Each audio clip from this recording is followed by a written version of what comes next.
Ago fiha. Open your eyes and lend your ears and listen to our story like will never be told in all the textbooks which are set for us to study.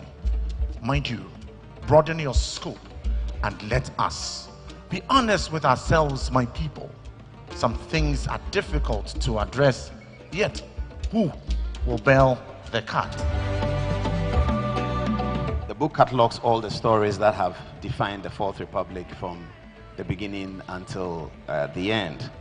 As political journalists, we never cover stories without giving it a verdict.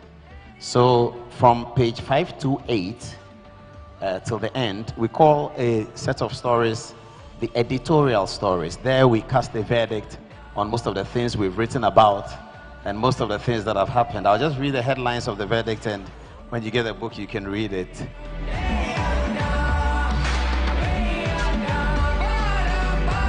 A Fourth Republic did not come into being by way of external pressure either or by the activism of well-intentioned foreigners. The Ghanaian people themselves, through their institutions and political parties, navigated the processes and parameters of democracy with great assiduousness.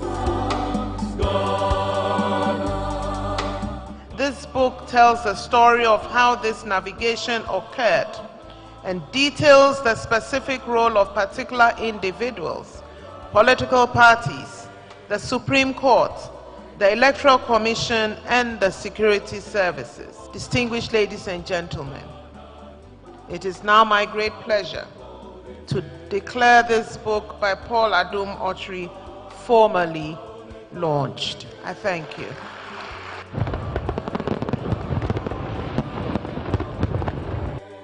I think indeed we must pay compliments to what Paul Adum Otri has done. Many of us have many experiences and all, but hardly will we have the time to put together our experiences, chronicle them in the form of a book. So indeed, this work for me is very important, very significant, and I recommend it to many people in the country. It's important that we learn to script right for the records. And I think what our brother Paul has done is to be able to put his thoughts into writing, his recollection of history into writing, and his own opinions into writing, packaged and presented in this book. I believe, having worked with him for over 2 decades, that every element of the content of this book will stand the test of time. I believe that it is not by chance nor by accident that Mr. Speaker sits here as Mr. Speaker and all honorable members of Parliament are here. You are not here because you wanted to be here. You are here because you are summoned by destiny to be here for such a time like this. There is a reason why many are dead and you are still alive. You are alive because there is a duty and a responsibility required of you by your generation and by generations yet unborn to perform a duty to make this country a better place for not just your generation, but for your children and your children's children. Today, everybody runs to the West, to Dubai, and to other places for greener pastures. It is my prayer and desire and dream that in my lifetime and in your lifetime, that no son and daughter of this country will queue at any embassy to have a visa in order to seek greener pastures in other land. But that our sons and our daughters will dwell in this country, having an environment that is conducive for progress, creativity, and prosperity. That no son and daughter of this country will be scattered in other nations, but that there will be enough for every Ghanaian and citizen of this country, irrespective of your tribe, your religion, or your political party. I pray that I will see that day in my lifetime come to pass, where all of the sons and daughters of Ghana scattered across the nations of the world that I meet all the time, struggling in other countries without the right document, working and sweating night and day for crumbs, that they will all come back to find greener pastures in their own land, to work with all those in authority to make and to create a better Ghana and a better country. Unity is so critical and required that we need to put aside our differences. We need to forgive the past.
On behalf of Democracy Hub, it's my distinguished honor to welcome you all to this groundbreaking policy event, the case for a new constitution.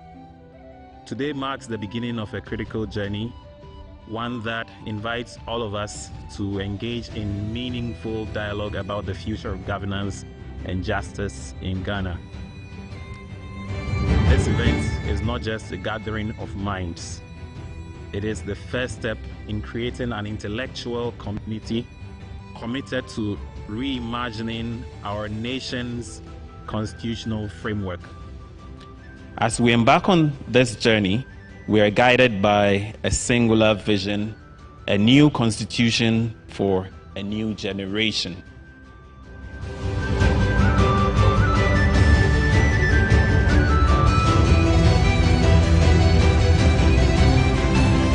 Something about the Constitution is compelling if you are thinking in terms of taking into account the fact that we have a younger generation.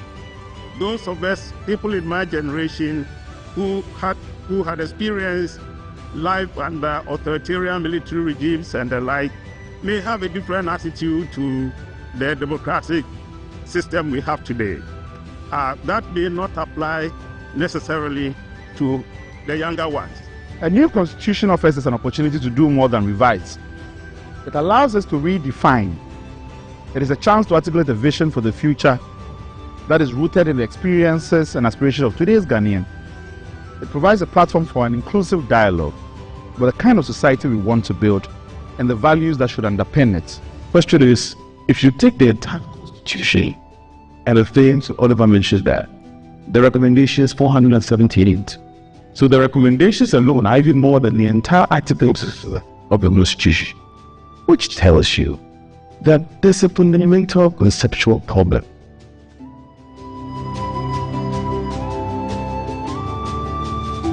We will need to almost run a campaign, like a political campaign, to tell Ghanaians that this conversation we're having is connected to bread and butter, because it is. But it's difficult to tell someone that a constitutional amendment process is connected to economic development. That's the big question that we all will have to answer. If we fail in answering that question, we will not be able to convince Ghanaians that there is any need for constitutional amendment. You know, but that is one of the biggest problems that we have.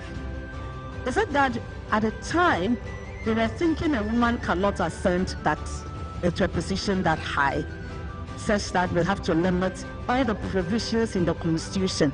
So with the exception on the part that talks about women's rights, all other provisions talks about he.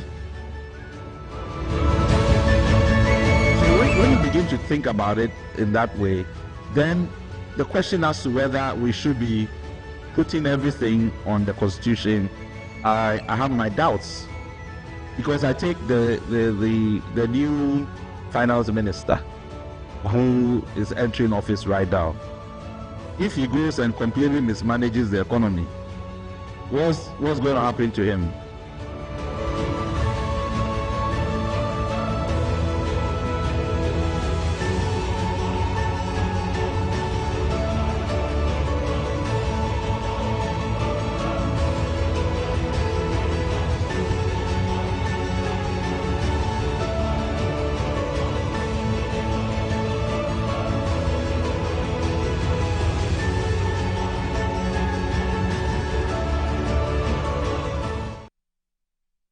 Bright Simmons comes up with something. The stressful difference between cutting ministries and cutting cost in Ghana. I hope it's not too long. Let me see how long it is. Hey, it's long. Oh, too long. Okay, let's see. Let's run through it very quickly. Bright Simmons is a good friend of mine. So when he puts out something I like to do, he's a very big brain. He said, I might question why agribusiness is being pulled out of agriculture and ask whether farmer business too doesn't deserve to be pulled out of health if we want to go on that tangent. Oh no, that's not the first page, sorry. sorry viewers, that's not the first page. Okay, so this is the first page. Ghana's new president had reduced the number of government ministries from 23 to 23 from the previous 30. When it comes to clustering subsectors to create ministries, every wise person you meet will have different opinions. In the 2000s, Kufuor's government decided that youth and sports belong with education. The Mills government disagreed, but the latter government felt that works and housing somehow fit well with water resources. In all this clustering business, no government ever bothers to detail its thoughts as to the justification. It is just what it is. He says, I too can have an opinion without explanation, I guess. Looking at the new list, I might argue that water resources fits with land and natural resources due to similar concessioning and control issues, and that the same ministry should handle environment. Okay, innovation. Nowadays, the same Ministry of Works and Housing, water should handle environment, he says. That makes sense, doesn't it? He says innovations nowadays fit best, in my modest view, with science and technology. Okay, so innovation, which is with communication, by Simmons things will come with science and technology. It's nice, you know, when Ghanaians are talking about this thing, it shows that our country is modern. You know, yes, Bright Simmons, civil society actor, president releases a list. He can't change it. It's an executive, nobody can change it. But here we are discussing whether it's good or bad. That shows that our country is on the right path. We have young people who are thinking about what the president is doing. They know they can't change it. We can't change it. It's the president's decision. It won't change. But we are thinking through it. It's beautiful, isn't it? Okay, so Bryce says that at the same time, that ministry, the water resources, should handle environment. So innovation should fit better with science and technology. He says, I might question why agribusiness is being pulled out of agriculture and ask whether farmer business, that too doesn't deserve to be pulled out of health if we want to go on that tangent, etc. I doubt anyone cares. Sorry, Bright, we care. We care. All right. Because frankly, the usual concern about number of ministries is primarily about optics and symbolism. The people just don't like seeing presidents appoint a large number of ministers because it feels and looks quite obscene. Cutting down the number of ministries and ministers is thus an exercise in reading the sentiments of the public and in being responsive and not about lean and efficient government reforms per se. Being a listening government can have its own reward separate from efficiency gains.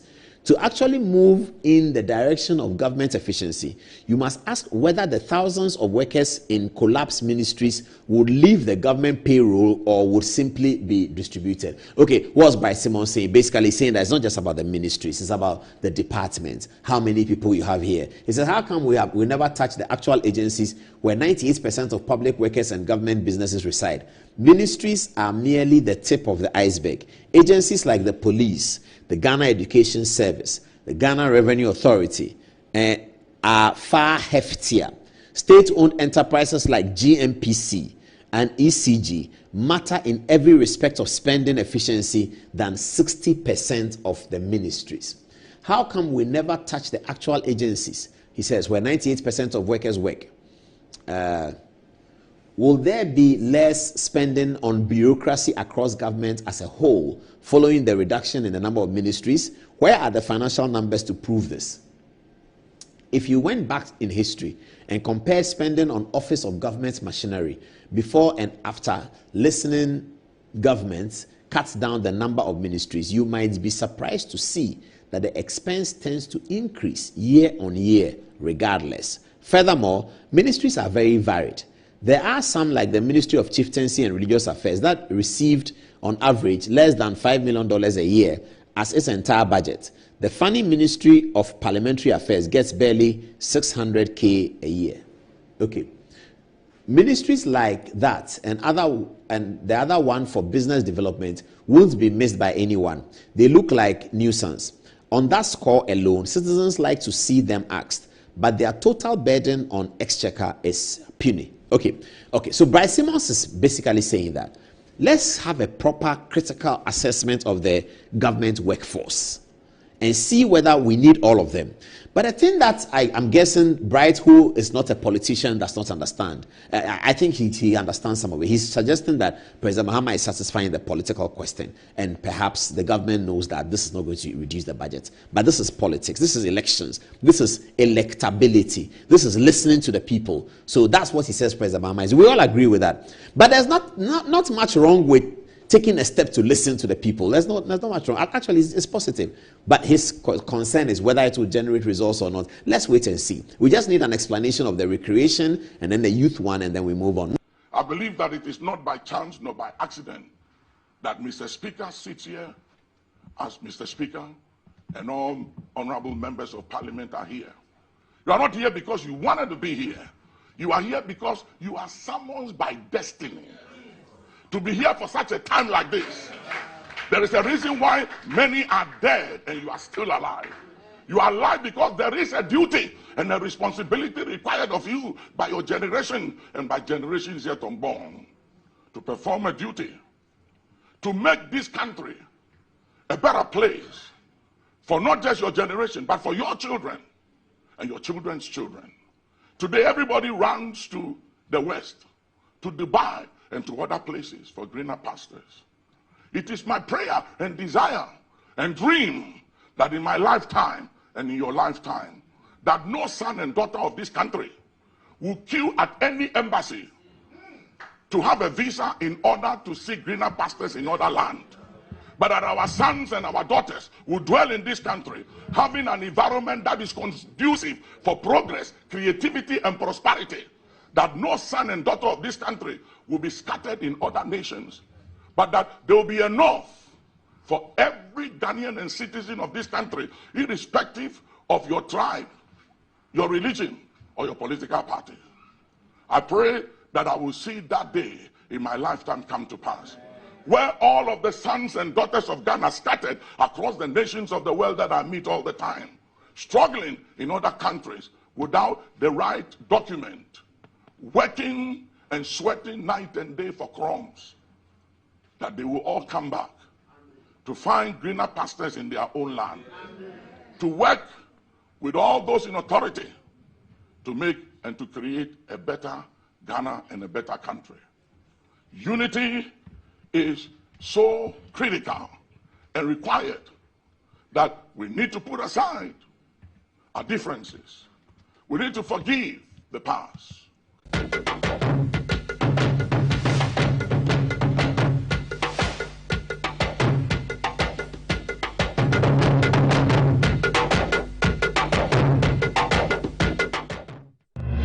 Hello, it's much political drama.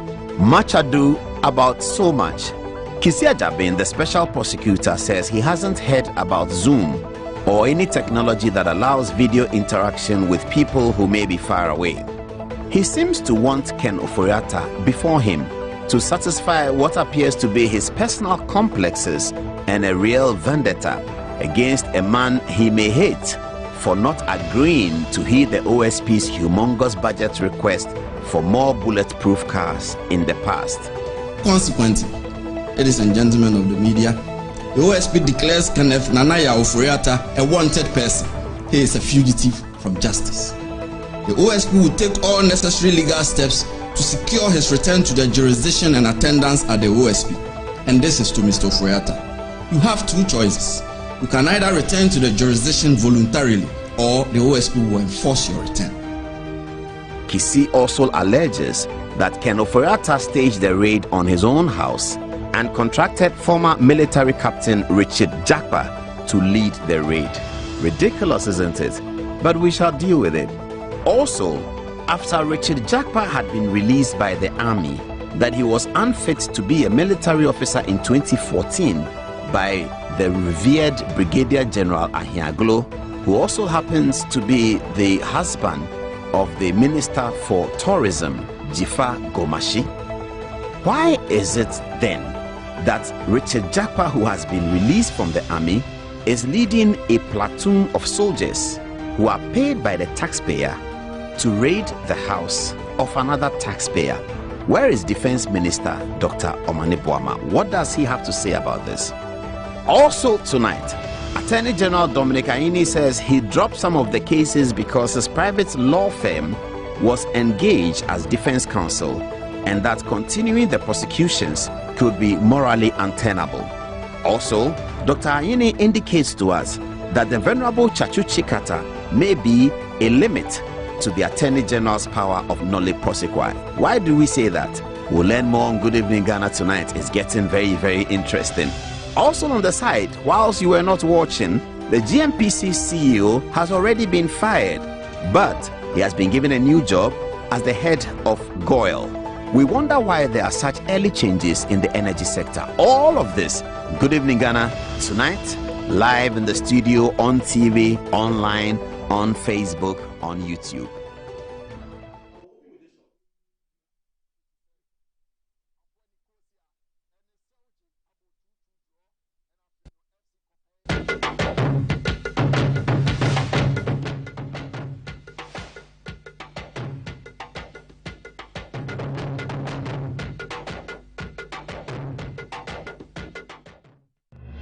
Hello, it's much political. Oh, show us the cake again. Did I say cake? The flowers again. Show us the flowers again. It's Valentine's Day in 3 hours or so. Ah, that's beautiful. Now, that is coming from Della Jandel. Did she send me? Della Jandel gave this to us to show it to you viewers. That if you want flowers, for all your flower needs, you can go to her. Pull out, let's see the ladies again. They are all smiling because in a few hours, they are expecting red boxes from their people. So, pull out faster because viewers are waiting for the other stories. Also, that's Fatih in red and Anziba in grey, and they are all presenting to you the flowers. Okay, back to the show, and we have a lot of serious matters to discuss tonight. Good evening, welcome to the show. And we also have some compromises to make. Good evening, welcome to the show. We have some announcements to make. Good evening, welcome to the show. Have a look at this video. Who is this?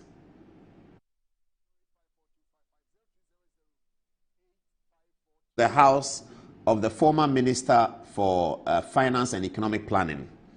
His name is Kenneth Nanaya Kuntunkununku Ofori-Atta. Ken Ofori-Atta had been Minister of Finance from February 2017 up until 2023. He was relieved of his appointment as Minister of Finance basically on health grounds, and the President reassigned him to be an advisor on the economy. Mohamed Amin Adam was then made the Finance Minister. Now, this video captures some men. Oh, my producer should have speed up the video in some parts of it. Okay, we didn't have enough time to edit. Now, the man approaching the camera in the white pants perhaps is the focus of our concern here in the video. And tonight we have a lot to talk about. But this is Richard Jakpa. Now, Richard Jakpa seemed to be the leader of the group as the video comes in. Yes, so this way, it looks like an alleyway, but slightly bigger than an alleyway, is the driveway to the entrance to the home of the Ofori-Attas. Apparently, the home is in cantonments in Accra. Now, that's Richard Jakpa, who is now at the gate, perhaps beckoning the guy at the gate to open and introducing himself as a national security operative. There you see the black Land Cruiser Prado, followed by a white pickup carrying what looks like less than a platoon, but about 9 to 10 to 15 men. How many men make a platoon? I think it's 30, isn't it? So yes, this is about half a platoon. So that may be a section. They call that, in the armed forces, they call that a section.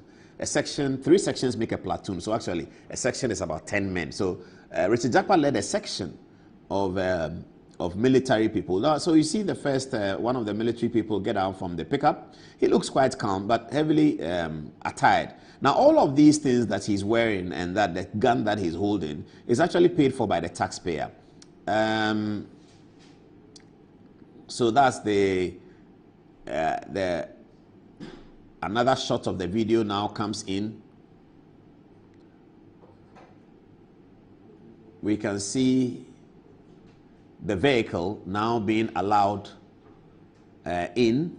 Do we see a tree, branches of a tree sort of on the ground inside the Ofori-Atta's home? So now you see the vehicle coming into the Ofori-Atta's home.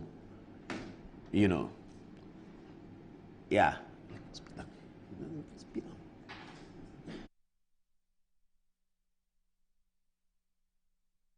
Yes, so they are getting down. Richard Jakpa is the one on the right, walking just out of the camera. At this stage, it appears that negotiations are still going on between the people who live in the house and the visitors, if you like. I was going to say intruders, but the visitors. At this stage, negotiations seem to be over, and the vehicle is now going to take a parking position in Ofori-Atta's house.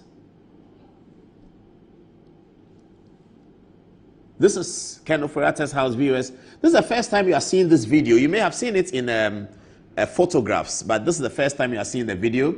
So this is how the atmosphere in the house was. So at this stage, this camera is showing you those who are at the car park. Richard Jakpa, in the meantime, has gone into the house, and this is where the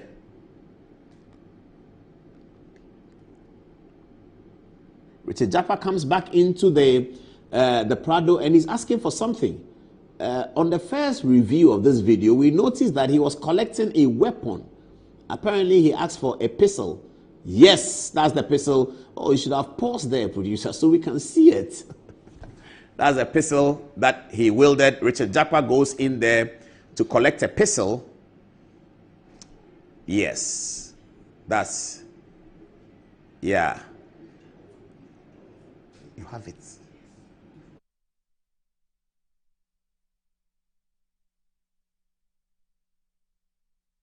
And then we have a lot to talk about tonight. I'm guessing that we should just take out the break. We should get the break out of the way, and then we'll be discussing everything. That's Richard Jakpa now wielding his gun, climbing up to the first floor of the Ofori-Atta's house.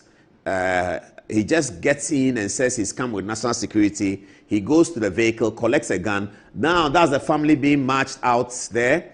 That's Ofori-Atta's family being. Richard Jakpa is actually walking them out of the house. That's Okatachi, one of Ofori-Atta's sons, whom I know. That's Richard Jakpa goes to the family area. This is such a massive intruders act that it is so terribly degrading of any democracy. Look at Richard Jakpa, a man who has been released from the armed forces that they said that he was unfit to be an army officer, enters Ken Ofori-Atta's house with national security people in black t-shirts wearing national security, no warrant. OSP denies involvement in the matter. Mahama Yariga, the majority leader today, apologizes before Parliament, and we are coming to that Richard Jakpa ought not to have been there. Dr. Omanebo Ama says that the people who came there were from national security, so he doesn't know about it. Our Minister for Defense, appointed under Article 78, says that he cannot be held responsible for soldiers. I don't understand where that is coming from. A Minister for Defense says some soldiers are not under my control. How does the National Security Act, the one that was passed by Parliament, how does it work? Good evening, viewers. Tonight we have a lot to say. Can you give me Kisi Ajabe's photograph, and I'll say a few things. Then we take a break. Now, the video that you saw, we have it in different ways. We are going to show you. Honorable Kisi Ajabe, Honorable Ken Ofori-Atta. I believe that Kisi Ajabe has learned his lesson and that he will do a good job on this one. I believe so. He has a nice smile over here. Kisi, how are you? You said you didn't send the soldiers to Ofori-Atta's house. Okay, I believe you. I believe you that I didn't send the soldiers. Because I know that you don't know Richard Jakpa. So if you were sending soldiers, you won't send them. A lot to talk about tonight. All the latest is coming to you tonight. And then we have questions for the Attorney General, Dominic Ayine. This is the first time we have seen an Attorney General hold a press conference in this manner. Well, this is the first press conference of President Mohammed's government by any minister. And he went to town so hard on his predecessor. It was very, very disheartening. We'll talk about that. A lot more coming. This is Good Evening Ghana is live. Send me a text if you want me to add your story to our story, because we have so many stories tonight. Our editorial on Samuel Okudzeto Ablakwa and the circumstances of his habitation is still outstanding. We will show you the full 23 minutes. What we put on social media was 6 out of, I believe, 13 minutes or so. We have all the 13 minutes for you tonight. After the break, we just want to get the break out of the way, because when we get on the highway tonight, we will really be on the highway. This Good Evening Ghana is live. After the break, I'll be right back.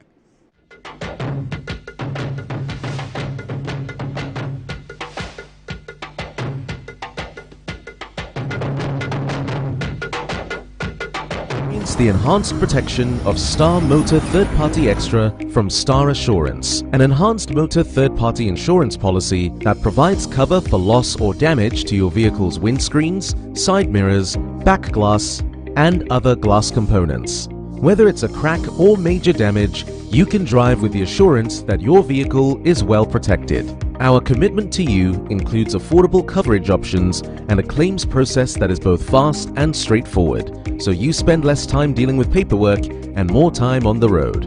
Also, we have proudly partnered with Hope for Little Lives, an organization dedicated to supporting children in need. By choosing Star Motor Third Party Extra, you're protecting your vehicle and making a positive impact. Every policy you buy helps bring joy and support to children in underserved communities. Reach out to us now on our toll-free numbers 0800-177-177 or 0302-245-906 to sign up. Let us help you drive with peace of mind and purpose. Star Motor Third Party Extra. Drive with confidence, give back with heart. Star Assurance, your solid partner. You're the answer to my prayer. You're with me everywhere. You're my angel, miracle.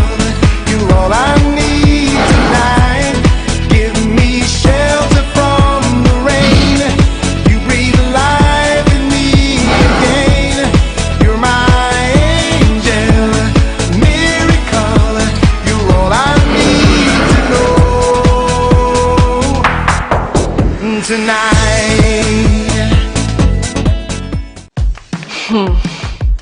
Look around.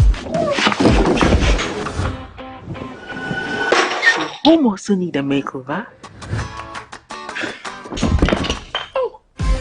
Mine clearly does.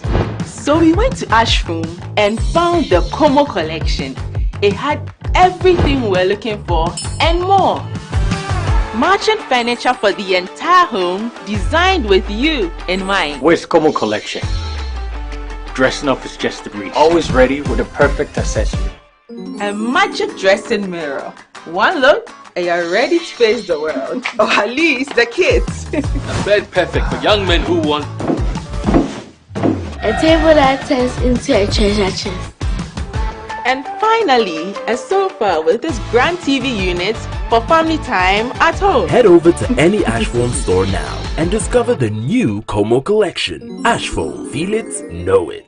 Fire pomudi ni agubi. Ghana funi aji. If you say ya your local spices na ya fra dia ya sankofa natural spice. Me de go me jollof mo. Ni mi still ahuduma. Emanate dance. Stanley, the barbecue they go on. Sankofa natural spices. And one you use 100% natural. Say the yepen. Adofo, mamu nye huge mistake. Sankofa natural spices. FDA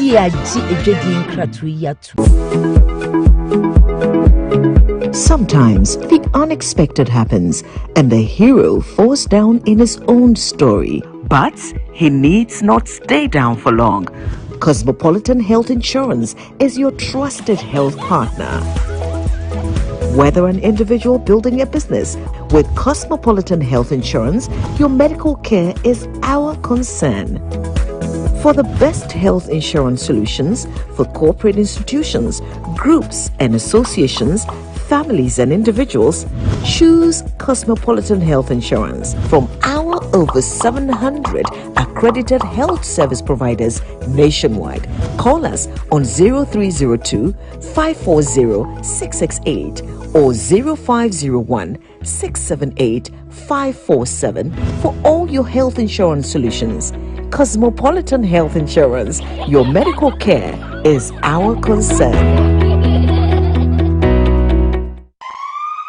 In an era where fire safety is paramount, Kabori Film Compound Technologies Limited stands out as a leader in the development of innovative fire dousing solutions. With a focus on aqueous film forming foam, the company provides a cutting-edge product that significantly enhances fire suppression capabilities across various sectors, including maritime, industrial and emergency response. The oil and gas sector, along with chemical manufacturing facilities and fire services. Kabori's advanced film technology offers a more efficient and environmentally responsible alternative. Kabori is recognized for its superior extinguishing capabilities and prolonged resistance to reignition.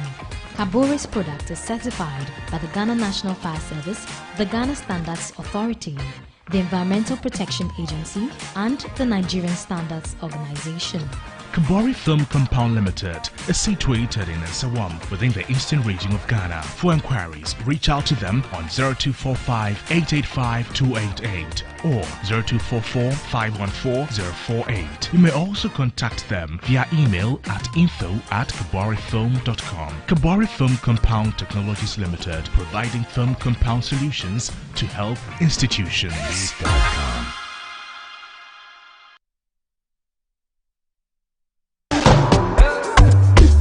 Ladies and gentlemen, it's party time! Ignite Media, in collaboration with AUCC, presents the Campus Red Party on Valentine's Day, Friday, 14 February 2025. All roads lead to the forecourt of the AUCC campus at Adabraka for an unforgettable party experience. Artists passing through include Slim Kid, Mufti, Kitty Eyes, and many more. DJs on the night include Kelvin DJ and KDJ, DJ Juicy, and our very own DJ Legend. So join us on the forecourt of AUCC live on Friday night from 5 p.m. till Mama Calls. Campus Red Party is brought to you by Blue Jeans Vodka Mix. See you on Friday, Valentine's Day, at the forecourt of AUCC for this amazing experience you will not forget.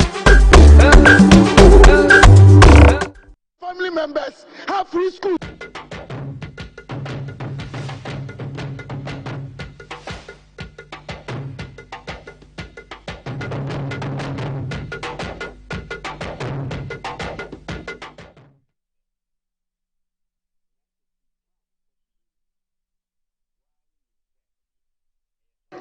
But Mr. Speaker, I think I have to make myself clearer here. I am not even speaking against one side. I am talking about actions and inactions, omissions and behaviors that are dwindling the very reputation of this house. We've been doing this to ourselves for far too long. Now, every Tom, Dick, and Harry out there, even if you are driving Land Cruiser, they think you're a politician. Whether NDC MPP, they don't respect us. And this is why I'm bringing it to our attention. That do we allow yesterday's propaganda or actions or omissions to continue to keep on destroying the very image and reputation of this August house? Is that what we want to do? This is the question I'm asking. Mr. Speaker, are we teaching the younger generation what we are doing today? Mr. Speaker, what does the Constitution say? Article 18, Clause 2. With your permission. A. No one shall be subjected to the interference of his private home and properties. Has that happened or not? The very Constitution that we ourselves, the very laws that we ourselves made, we are undermining the same laws because of politics. We should not sit here And because of politics, forget the fact that the same Ken Ofori-Atta made your family members have free school. Your nephews, your children, your aunties, your friends, your mosque members, your church members. But for Ken Ofori-Atta, they would have been home. Let us stop these things against either NDC or MPP. Let us maintain our reputations as a house. Let us believe in one fact that we are one people with a common destiny as a country.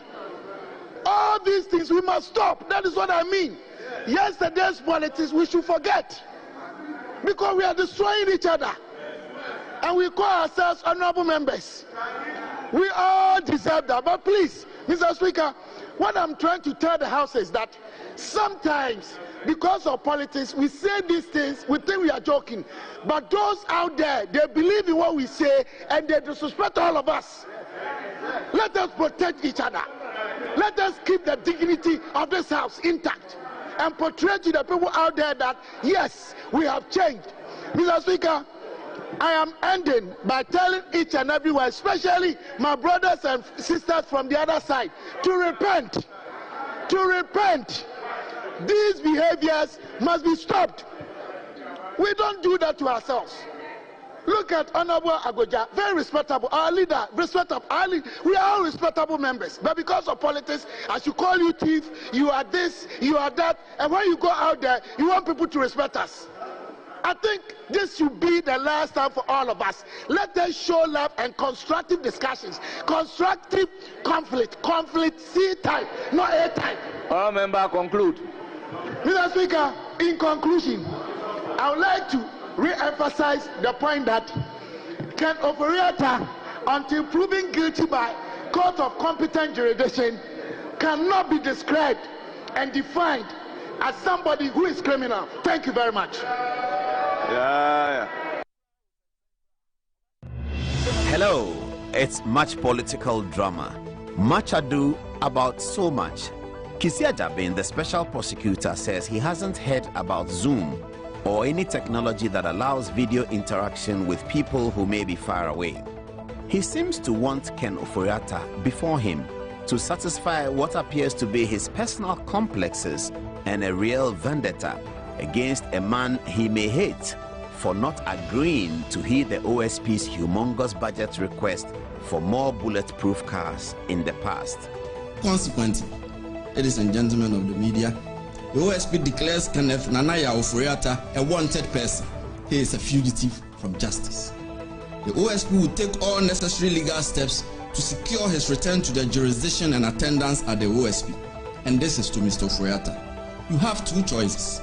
You can either return to the jurisdiction voluntarily, or the OSP will enforce your return. Kisi also alleges that Ken Ofori-Atta staged the raid on his own house and contracted former military captain Richard Jakpa to lead the raid. Ridiculous, isn't it? But we shall deal with it.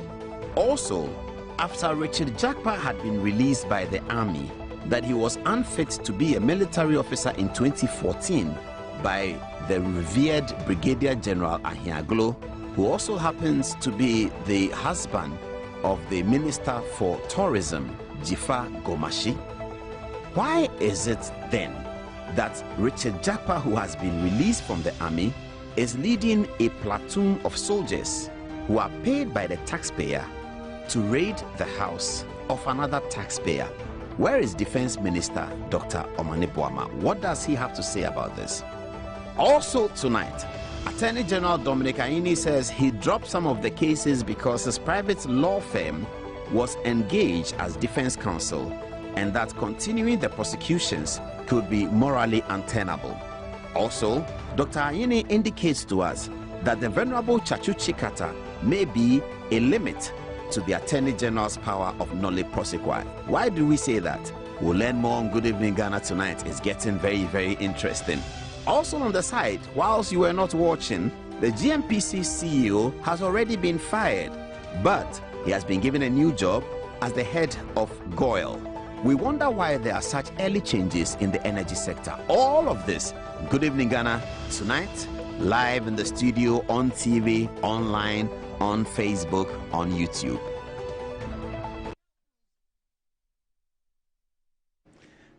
Somebody just sent me a text and said, your lecturer, Dominic Aini, is watching. Dominic Aini is the Attorney General. Congratulations to him. Now, this is the story. So when Kisi Ajaben came out, when the raid occurred, we came here and said that Kisi Ajaben had been responsible for the raid. In the press conference the next day, he said he had not been responsible for the raid. He doesn't know anything about the raid. But yes, he's been in engagement with the Ofori-Atta.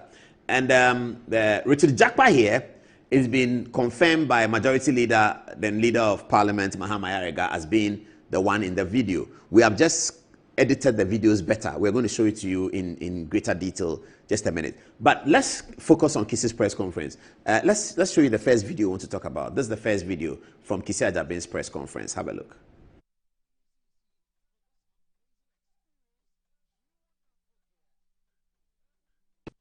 In any case, the purported medical letter transmitted through his lawyers to the OSP did not state so or demonstrate so.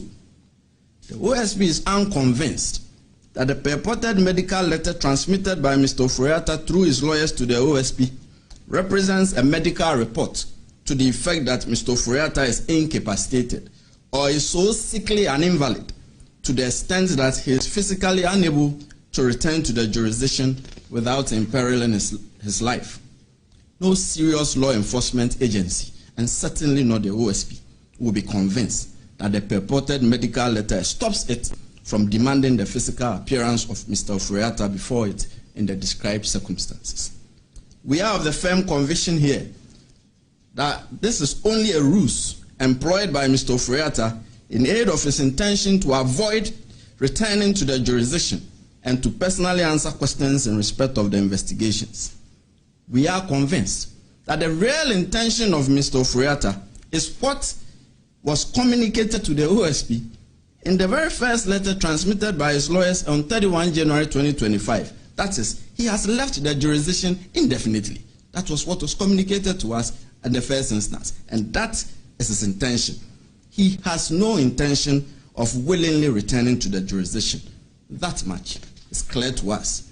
Consequently, ladies and gentlemen of the media, the OSP declares Kenneth Nanaya Ofori-Atta a wanted person. He is a fugitive from justice. The OSP will take all necessary legal steps to secure his return to the jurisdiction and attendance at the OSP. And this is to Mr. Ofori-Atta. You have two choices. You can either return to the jurisdiction voluntarily or the OSP will enforce your return. Your intention to leave the jurisdiction indefinitely does not stop us from requiring your presence. You are a citizen of Ghana. You were a public officer. You were a finance minister for a very long time. And if you have decided to go away indefinitely, that is your personal decision. But when a law enforcement agency wants you physically in, you have to show up. You do not have a choice about it. You get me? So your travel arrangements, your travel plans, your travel habits have nothing to do with the law enforcement agency. But at the point where the law enforcement agency informs you that we need you physically, we need to see you for you to answer certain questions, you don't direct us to your lawyers and say, oh, whatever information that you want, your lawyers can provide for you.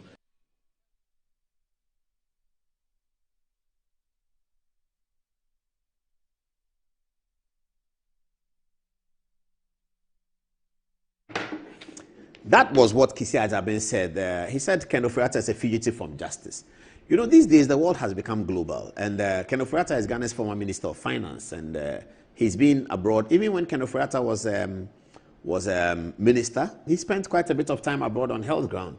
And look at what the BBC said. Ghana's former Finance Minister, Ken Ofori-Atta, has been declared a fugitive by prosecutors over his alleged involvement in multiple corruption cases when he was in government. Ofori-Atta had left Ghana to evade investigations.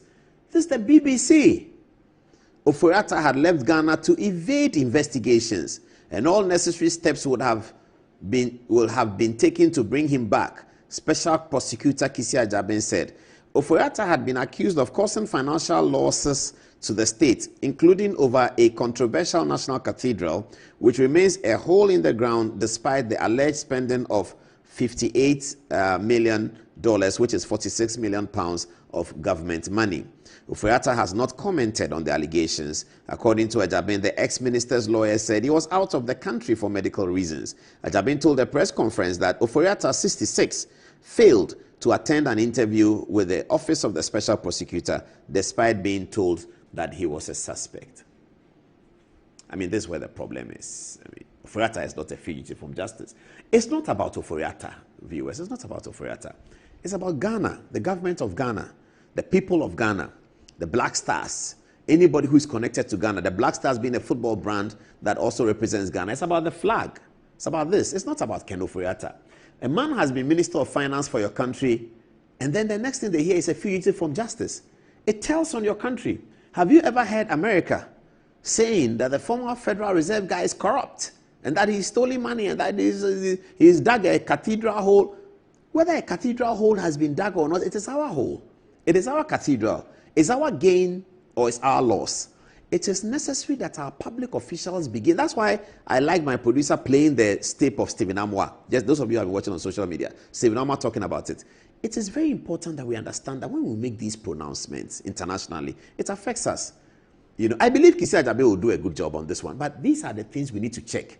And you cannot also blame Kisi Ajabe too much in this matter, but you can blame him, but you can't blame him. Why can't you blame him? Because the pressure on him to show what he's doing, given the exchange of letters he had, it looks like the exchange of letters he had with the Ofori-Atta lawyers was not that great. But there's a letter that I'll show you. Producer, look for it. Ofori-Atta here wrote to the current chief of staff, Julius Debra, that he's traveling.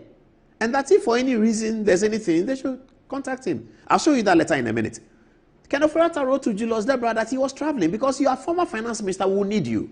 You can never be former finance minister and won't need you. If you are former something, we may not need you. But former finance minister, former attorney general, former minister for energy in a developing country after the transition, they will still need you. They will come to you and say, finance minister, the IMF is, especially when we're in the middle of an IMF negotiation, the IMF is saying this and that, the IMF is saying that, what is it? So Ofori-Atta was aware that he'll be needed. Producer, if you can find that letter for me, please. The letter that he wrote to Julius Debra, telling Mr. Debra, the new chief of staff, that I'm going away, but if you need me, I'm available. Because he knows that he'll be needed. Even with the IMF negotiation, it should have been useful for the Ghanaian team that met the IMF to include Ofori-Atta and Mohamed Amin Adam. It would have been very useful. We remember what happened with Itlos, didn't we?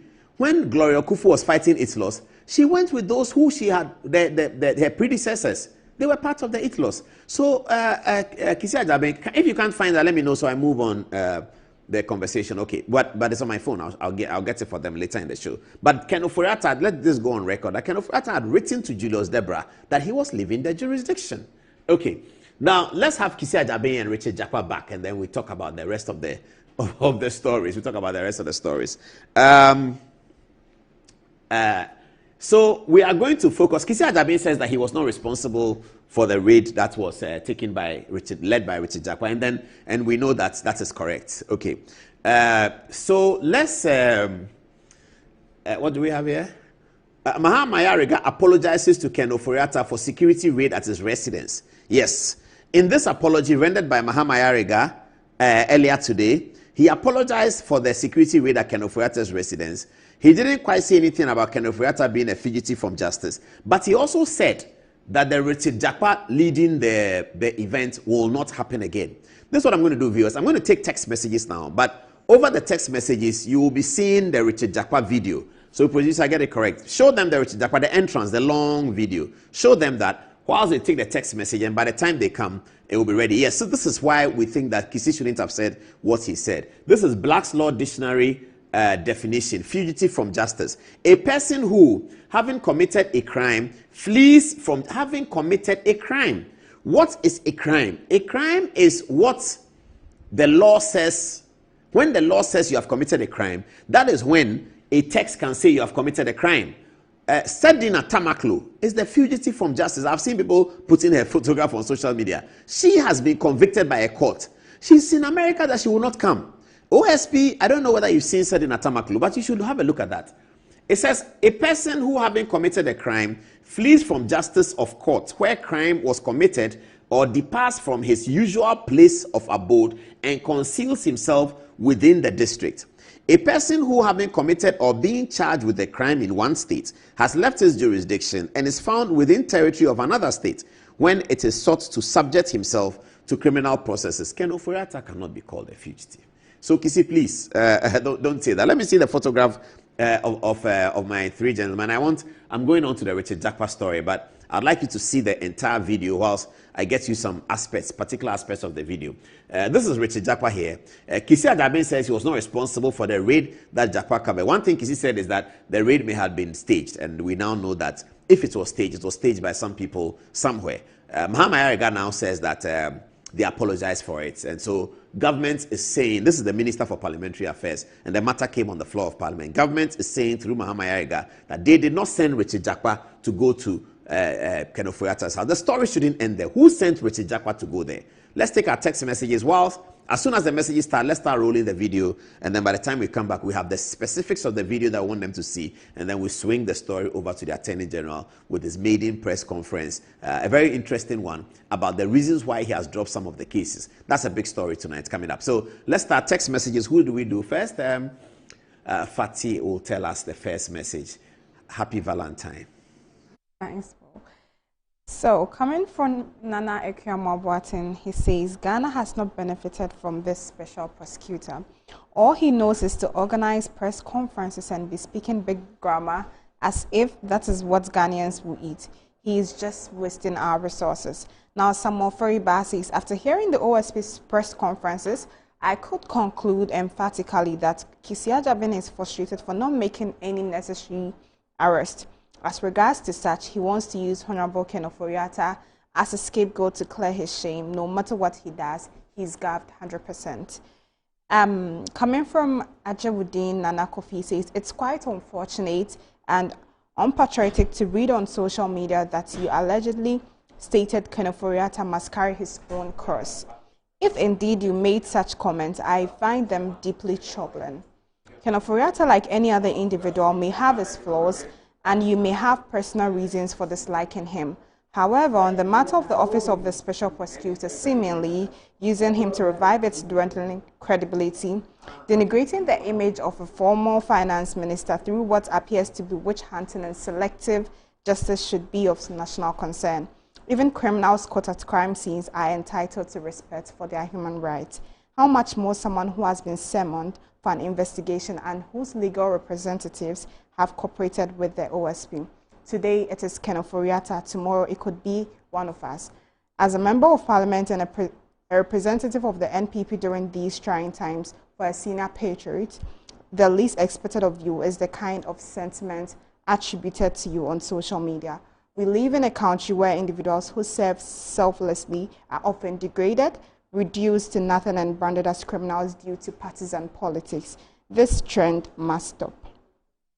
Now, Ahmed Tijani says, good evening, Paul. I'm not a lawyer, but I find it strange when someone can be declared a fugitive when charges have not been pressed against him. The OSP's image seems more of an emotional and sensational populist rather than a professional. His outlook is a disgrace to the law profession. Nano also says Paul Jakpa sacked the occupants from the house and he and his men allegedly searched Ken's house. They can bag or plant some devices there. And lastly, coming from Francis Bine says, we are no longer in the military rule. The police require a warrant to enter your home to investigate a crime that they believe was committed. They may only enter your house to prevent a crime that they believe may be imminent. For example, if they hear someone is screaming or get a tip that someone is being held against their will. Okay, from Ato Addison, he says, Paul, I feel traumatized after watching the video. This can't be the democracy that we fought for as a country. Sandra Banafo says, I want to ask the OSP that, assuming Ken Ofori-Atta comes to Ghana now, can the OSP arrest him to put him into jail straight away? If not, why is the OSP behaving like he's a judge and the court in his own? He is behaving childish. From Pino, he says, whether you like it or not, Ken Ofori-Atta is a fugitive. From Samuel Fosuba, he says, Happy Valentine's Day, Paul, and your lovely girls. I am watching the program with some Italian friends. They are worried and seeing the military squad invading the residency of the former finance minister. being armed. They asked me if Ghana is a military regime or a democracy. I am extremely disappointed and ashamed of such actions. The international communities are watching us. Such operations must be ceased immediately.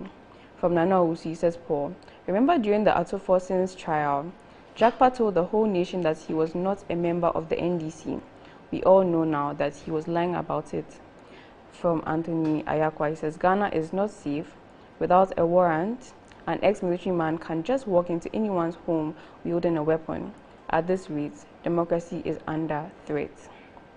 From Haruna, he says, the OSP has really demonstrated his incompetence and incapability as managing that office and must be kicked out at once. How can you go public on a person when you are yet to formally charge them or invite them in for questioning? In the case of Mustafa, I can say nothing but is much ado about nothing. Indeed, Ken was right in his description of that guy. From Shadrach, he says, this guy needs to be arrested. We are joking with a democracy. How can you march people out of their family house? Kofi Nat says, John Mahama, the clearing agent of Ghana. From Michael Ado, he says, this is disheartening. Junior Akbar says, more years to come and Ghana will be the most interesting country in West Africa. Ebenezer says, when at that time, the dawn of Ghana politics vehemently opposed to the establishment of the OSP, we saw the posture of the then government. Time and tide has revealed that the office is useless. Let's scrap it. And lastly, from Don Kwesi Pedro, he says, did they have a warrant? Over to you, Paul. Well, we are now moving to the next story, but we have to talk about Kisia Jabin a little bit. So, a lot of people have called me about what are you going to say about Kisia Jabin? Let's give him the chance to do the right thing. Let's give him the chance to do the right thing. So, not much to say now. Let's give Kisi the chance to do the right thing. He's engaging with not just finance minister, he's engaging with other people, other corruption issues. So, let's give him the chance to do the right thing. So long as he says he wasn't responsible for this one. Because if he had been responsible for this one, that would have been a big story. But he's already been engaging with Mr. Ofori-Atta and his lawyers. We just tell him that you can't call a Ghanaian former foreign minister, whether it's Setekpe, whether it's Ofori-Atta, whether it's Kwesi Boche. No Ghanaian person who holds state authority should describe any such person at the exit of their office as a fugitive from justice. If you do that, you may think you're attacking him, but you're attacking Ghana. Your finance ministers finish, they run away with money, and then you are looking for them, they can't find them. Why should I come and put my $60 million in your country? Then when I deal with the finance minister, when he's gone, he will steal the money, and then you will be looking for him. You can't find him. How do I get my money? We can't do that. We cannot do that. So that's the part that I don't like. They're calling names of people. Wait for the High Court to finish, and the High Court says he's guilty of a crime. If at all, if there's any High Court process. But if you say Ofori-Atta, you see, once a person occupies, the reason why we call him honorable, and we pay him, and we give him a car, like we give to all the MPs, is because once he takes that oath as finance minister, he doesn't represent himself anymore. You can beat him up, but he's your finance minister. He's your finance minister when he's in Ghana. He's your finance minister when he's abroad. He carries the image. If people want to know about Ghana, they will not ask me. If I arrive at what airport? Heathrow Airport, they won't ask me that, Mr. Adomachi, we hear that Cocoa has done. No, they won't ask me. But if the finance minister of Ghana arrives, they'll ask him. So he occupies a position where he represents everybody. He doesn't represent everybody only when he's finance minister. He represents everybody after he's finance minister. Kwesi Boche's exploits in Harvard counted as credits to Ghana. It was very, very important. His long teaching at Harvard and all of that counted as credit to Ghana. Whatever Ofori-Atta does from now counts as credit to Ghana. The governor of the central bank, the new one, the new finance minister, should be able to call Ken Ofori-Atta and say that, Chief, we have an IMF meeting in New York. You are in Minnesota. Can you come and join us? I mean, let them just see that we are talking together. It will help. And it will help. When you come back, you can do the NDC and MPP politics. Everyone does it. America does it. Everyone does it. But let's be careful because we are a nascent democracy. We are a small country. We are growing. Whatever it is, if I call people here now and say that, give me 5 wrongs of Ofori-Atta, they may be able to say it. If I call somebody and say, give me 100 wrongs of Setekpe, they may be able to say it. Even now, Atuforsen has been there for how many months? 1 month. If I call somebody and say, give me 5 wrongs of Atuforsen, they might be able to say something. It may all be legitimate, but it doesn't mean that a special prosecutor should call a finance minister fugitive from justice. It is completely wrong, and we condemn that in no uncertain terms. Beyond that, let's leave Kisi Ajabin to do his work. Hopefully, he will do a good job. Now, I have this photograph for you that I want us to assess. The reason why I'm on this story is that we probably will formulate an RTI question for the Minister for Defense, because we cannot have a Minister for Defense in Dr. Manibo, my intelligent man, and then you have let soldiers to go and harass a taxpayer, and you tell me that it is national security, you are not part of it. There's no Minister for National Security as it is. So the National Security Coordinator must be reporting to a minister. He's reporting either to the Minister for Interior or to the Minister for Defense, or both. Both the Minister for Interior and the Minister for Defense under the Constitution are part of the National Security Council. How can a Minister for Defense look at a situation like that and say that it will change? I read something from Manebo this morning, and I was quite disappointed. These are soldiers. They are under the Ghana Armed Forces, paid by the taxpayer. And then this is Richard Jakpa here, who is also a former soldier, who has been released from the armed forces that he is unfit in 2014, when John Mahama was president. In 2014, Jakpa was released. And then we find this video where Richard Jakpa, who has been told, all of us have been told, that the armed forces themselves decided that we have to release this young man because he's unfit. Years later, he in a civilian uniform is coming and leading a section of, I said a platoon earlier, I think it's a section, it's lower than a platoon. He's leading a section of men to come into the former finance minister's house, invading the privacy of the finance minister. Whether they planted something there, we don't know.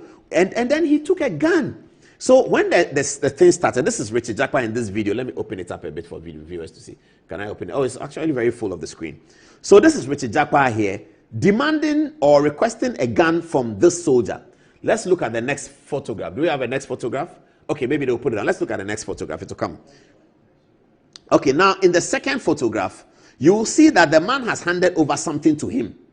So you can see the soldier man has handed something over. So this is a military man paid for by the taxpayer. He is wielding a gun which belongs to the taxpayer. He hands over that gun to Richard Jakpa, who is not a member of the Ghana Armed Forces. We have not been told that he has occupied any position at the national security, but here he is, somebody that we were told that is unfit to be a member of the armed forces is now leading armed forces soldiers into the house of a political opponent of the ruling government. How does that sound? A person who we have been told by a letter signed by General Ahiaglo under the presidency of John Mahama that this said Captain Richard Jakpa is unfit to be a member of the armed forces. And then years later, that's 2014, 2025, said Richard Jakpa, under John Mahama's new administration, find himself leading soldiers to the house of a political opponent. What does he do? He's collecting a gun before he goes into Ken Ofori-Atta's house. Richard Jakpa was unaware that Ken Ofori-Atta was not there. I'm sure he was unaware. So he probably thought he was there. What is the point about collecting a gun? Are the Ghanaian media, civil society, everybody going to leave this story to go with Omanebo Ama smiling and saying that the soldiers who came from, went to Ken Ofori-Atta's house, they are members of national security. I don't have any control over them. Yeah, we can all laugh at it because it's Ken Ofori-Atta. But the chickens will come home to roost if this is how we build our democracy. Look at the photograph. Now, Richard Jakpa has taken a gun from the military man. He's collected a pistol. This pistol belongs to the taxpayer because it was with the soldier. If it was for Richard Jakpa and he left it in the car and told the soldier that, bring back my gun, what is the origin of the gun? Majority Leader in Parliament, Mahama Mayariga, is telling Parliament tonight that the government did not sanction Richard Jakpa and that he apologizes for it and that it will not happen again. Is that where we leave the matter? Government did not sanction. Who sanctioned it? We have voted for one government. We don't want two governments. We don't want three governments. We have voted for a president, a vice president, a defense minister. And there are people who can give instructions to national security. And there are not many. The people who can give instructions to national security are not many. President can do that. Vice president on behalf of the president. Minister for defense can do that. Interior minister can do that. National security coordinator can do that. Which of these high-profile state officials organize the taxpayer to be led by a man that we have been told is not fit to lead? I don't know. 27 minutes past the top of that. Let's get to Dominic Ayini's stories. We'll leave this for now. We'll get to Dominic Ayini. All right. So turn your text messages on this one. Tell us what you think about it and how you see this story. Good evening, my lecturer. How are you? This is Dr. Dominic Ayini.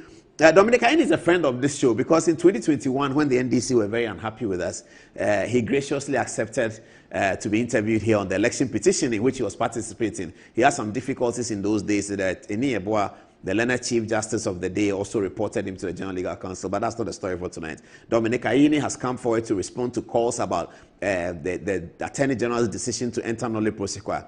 The very low point of Dominic Ayini's conversation yesterday was taking out time to launch a major attack on his predecessor. I was surprised. And it hurts me for something I'm going to say which is not known to many Ghanaians. Back in the day, you know that Godfrey Dami, I used to go to his office all the time. And I've known him for that long. So when he was doing one of the cases, I won't say which one. And then he was looking at his document. So, I was just eavesdropping on his conversation with his bosses and his staff and looking at it. I said, but what are you trying to do? He says, I'm going to do this and this and this. And I said, but why won't you deal with this guy? Because the document you are showing me shows. He said, no. I've learned something very important. The guy is my predecessor. And I'm occupying the position that he occupied. I have to give it respect. So I have called him. And he has supplied the information. So I'll leave it there. I don't want to do that. I said, oh, really? He said, no. My predecessor, I have to give him a lot of respect. Because he's my predecessor. And I said, okay. I said, why do you learn this? Oh, I've heard many people, Akufo-Addo talks about this. Many people talk, when you come into office, your predecessor. This is Godfrey Dami who told me this. He was doing something about the predecessor. The predecessor in question was Dominic Ayini. He was Godfrey Dami's predecessor as Deputy Attorney General. And a matter had arisen. And Godfrey Dami told me that he doesn't want to do anything about his. So he has called him. He said it, that he has called him and discussed with him. And he has submitted the documents, and that's the end of the matter. Because as far as he's concerned, he was his predecessor. So when I heard the words of Dominic Ayini about Godfrey Dami, I was like, wow.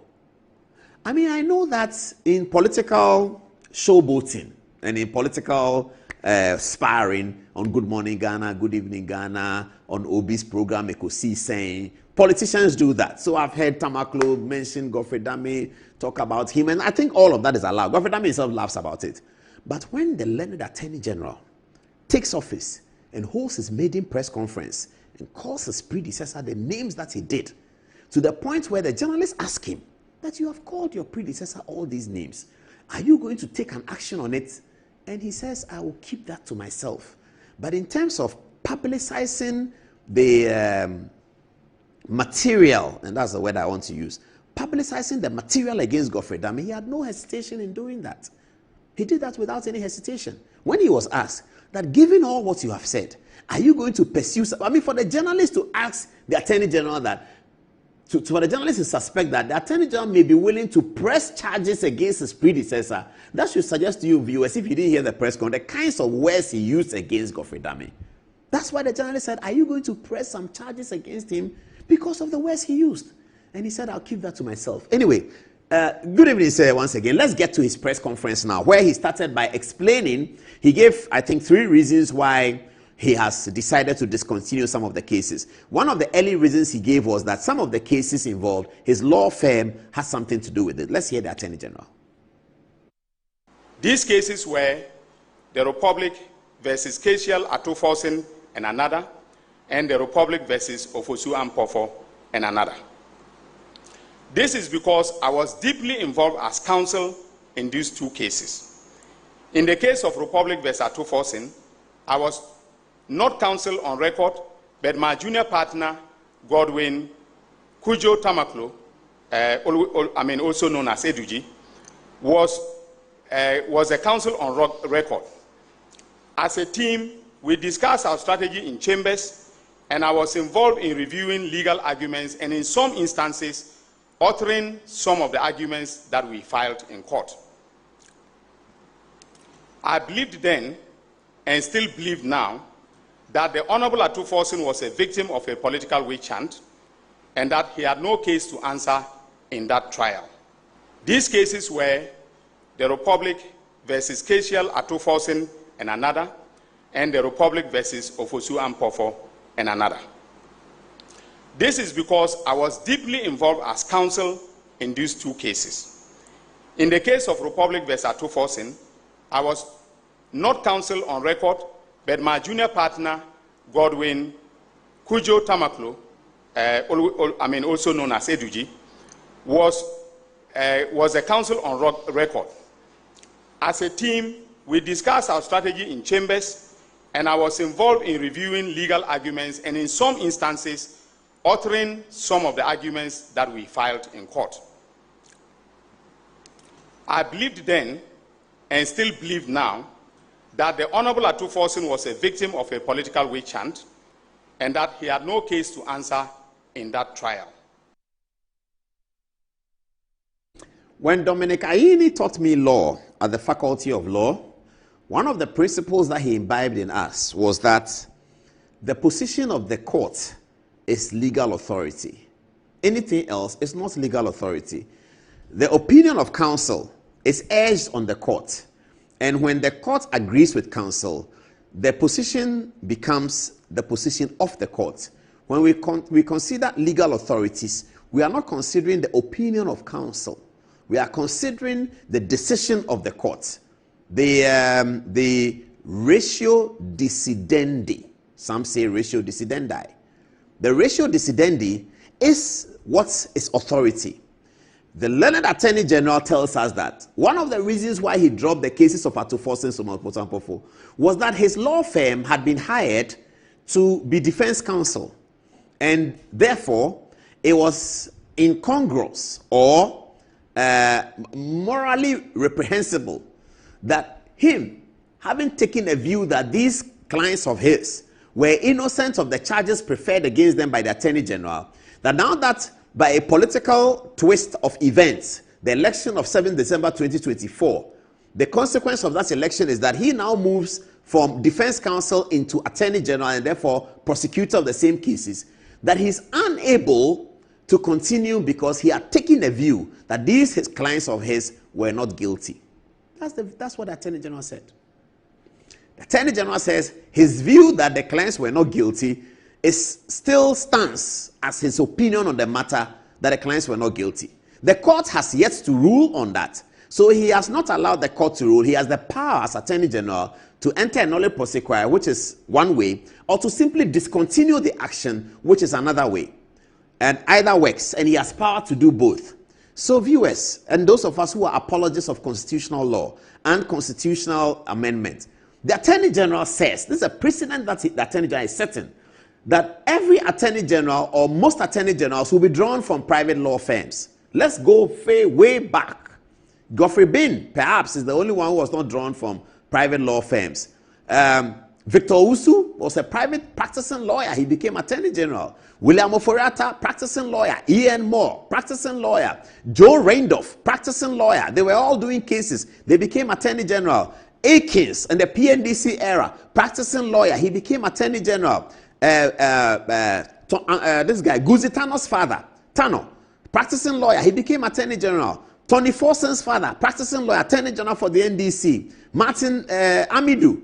Martin Amidu, I think, came straight from the civil service. I don't know much about it, but he was Deputy Attorney General. His boss, Obeda Samoa, practicing lawyer, became Attorney General. Nana Akufo-Addo, practicing lawyer, became Attorney General. I'll tell you a story about Akufo-Addo on this matter.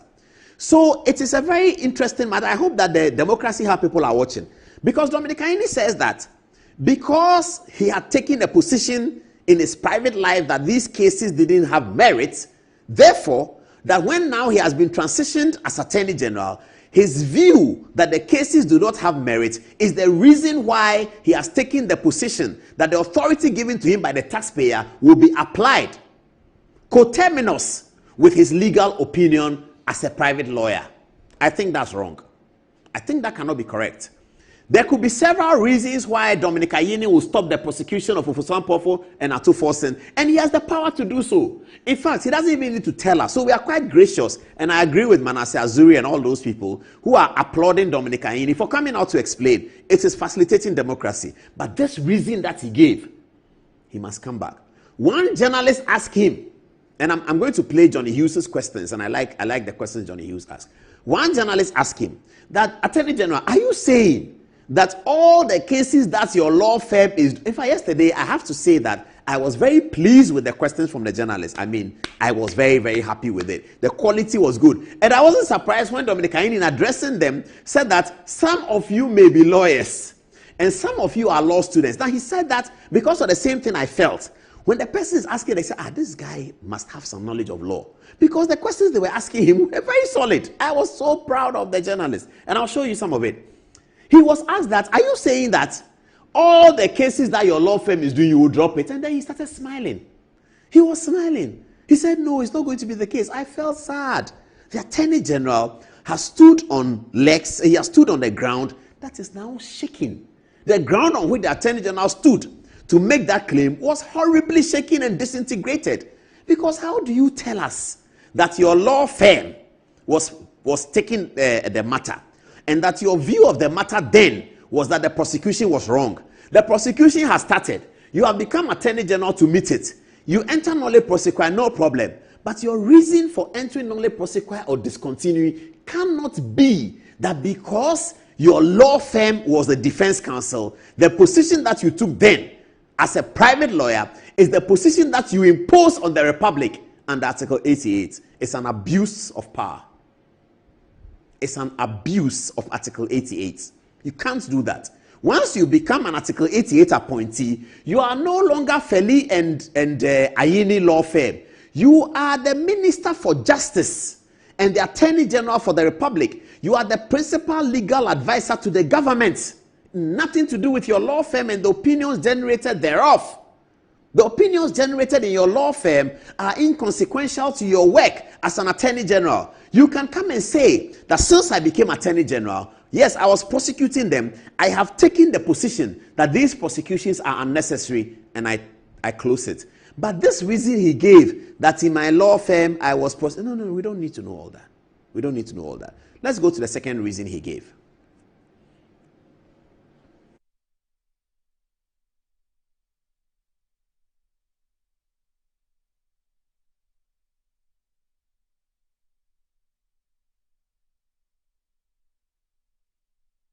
Now, if you notice from the internal memo that I was referring to, there were two segments. One, the 300 million was in relation to Unibank. The 150 was actually in relation to UT. All right, and the memo covered both. And that is how come that I was comfortable dropping the charges, in both. Because, I took the view, which was, shared by the professional prosecutors, that a charge of causing financial. Now, if you notice from the internal memo that I was referring to, there were two segments. One, the 300 million was in relation to Unibank. The 150 was actually in relation to UT. All right, and the memo covered both. And that is how come that I was comfortable dropping the charges, in both. Because, I took the view, which was, shared by the professional prosecutors, that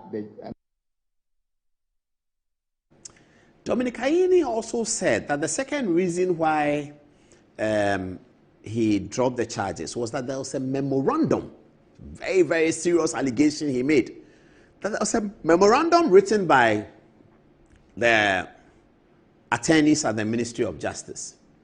He said there was a memorandum written to Ofori-Atta, the Attorney General.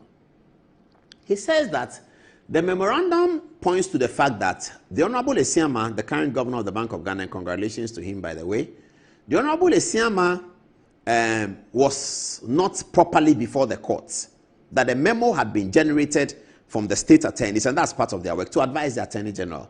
Dominic Aine alleges that Ofori-Atta ignored the advice of the attorneys, that he has now come to see the memo, and that he's acted on that memo to drop the charges against Honorable Esiama. Fair, isn't it? Fair. Then one of the journalists, another clever question, said that, can you make the memo available? Then Dominic Aine said, because the memo was penciled in by a civil servant who is still there, he is still deciding whether he should make that memo public or not. That's where the problem is. You see, they say, Nana Abrewas Abenkwine, when you start eating, you eat all. You don't taste it and go away. You have no basis, you have no pressure or compulsion to explain to us the decisions that you have made in respect of decisions to continue an action or a decision to enter nolle prosequi. You have no compulsion to tell us. But if you come to tell us that you have relied on a memo, then Mr. Attorney General, in the spirit of full disclosure, as Kujeto Ablakwa likes to say, full disclosure. In the spirit of full disclosure, transparency, probity, and accountability, the key tenets of the NDC party, please release that memo. And I like what the journalist said. Can you show us the memo? Mr. Attorney General, you can block the name of the person who signed the memo. You can always do it. They do that these days. It's very simple. Block the person who signed the memo and show us the memo written on this date. So and so and so. Dear Attorney General, written by Paul Ademochi, Chief State Attorney. Mr. Attorney General, I do not think that the prosecution of Enwabo is sound. We beg you, Attorney General, in the interest of our democracy, we beg you. Even if you can't show it publicly, call some journalists you trust that we also trust, that come and see it. And then they can come and say, I have seen it. Because we trust them, we will believe it. Or blot out the name of the person who signed the memo and show the memo to us. Because you have said that this is the reason why you have entered nolle prosequi. You don't have to tell us, but you said that the memo had to do with monies that had been paid, and the attorney felt that the prosecution of Ichtema was inconsequential now because the reasons why he was being prosecuted have been achieved. 300 million lost on Bank of Ghana money in relation to Merchant Bank had been paid. 150 million potentially lost on Unibank had been paid. This memo went from the desk of the senior person in the Attorney General's office to the Attorney General Godfrey Yeboah Adame. You allege that Yeboah Adame ignored the memo. You have the memo. Attorney General, we beg you, find a way to let some people see it. I'll leave it there. Let's go to the next reason that was given by the Learned Attorney General for some of the cases that he stopped. I think we are ready? Okay. Women, are we ready? Let's go for the video. All right. So in the case of Jackie Kwesi, as I noted, I did not take these decisions without consulting the defense lawyers in all the cases. I consulted the defense lawyers. All right.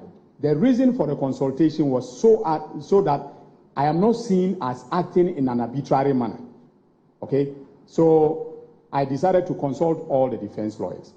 And of course, the lawyer for Jackie Kwesi is the venerable, senior, and respected Tachu Chikata. So I had not once, but 2 long sessions of discussions with him. And he told me he wants to soldier on and prove the innocence of his client. And I respected that view. So that is how come that Jackie Kwesi is not part of those that I have discontinued.